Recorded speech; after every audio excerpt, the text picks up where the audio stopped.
నమస్తే అందరికి. మన నానమ్మలు అమ్మమ్మలు పచ్చళ్ళు పెట్టాక ఆఖరిలో ముద్దలు కలిపి పెడతారు. ఎంత బాగుంటుందో కదా. ఆ టేస్ట్ ఎంతమందికి ఇష్టమో కామెంట్ చేయండి. ముందుగా 2 కేజీలు పండుమిర్చి, 300 గ్రాముల చింతపండు, 500 గ్రాముల గల్లుప్పు, 50 గ్రాముల పసుపు, 20 గ్రాముల మెంతిపొడి తీసుకోవాలి. ఇప్పుడు మిరపకాయలు నీటిలో వేసి శుభ్రంగా కడిగి పొడిగుడ్డతోటి తుడుచుకోవాలి. తడనేది అసలు ఉండకూడదండి, లేదంటే పచ్చడి అనేది పాడైపోతుంది. ఇప్పుడు మిరపకాయలు ముక్కలుగా కట్ చేసుకొని చింతపండు, ఉప్పు వేసుకుంటూ కొంచెం కొంచెంగా దంచుకోవాలి. మిక్సీలో అయినా వేసుకోవచ్చు. మిరపకాయలు కచ్చా పచ్చాగా దంచి సీసాలో 15 రోజులు స్టోర్ చేసి పెట్టుకోవాలి. 15 రోజుల తర్వాత 20 గ్రాముల మెంతిపొడి వేసి బరకగా దంచుకోవాలి.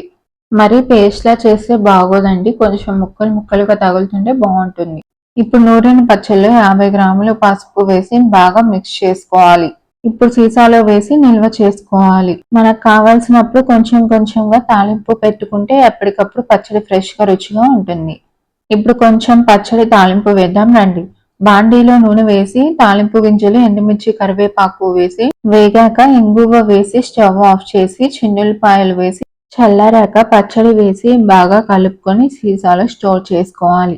అంతేనండి, నోరూరించే పండుమిర్చి పచ్చడి రెడీ. ఇదే పచ్చళ్ళలో టమాటాలు వేసి ఎలా నూరుకోవాలో నెక్స్ట్ వీడియోలో చూపిస్తాను. ఇలాంటి మంచి మంచి మరిన్ని వీడియోస్ కోసం please like, share and subscribe to Kalari course.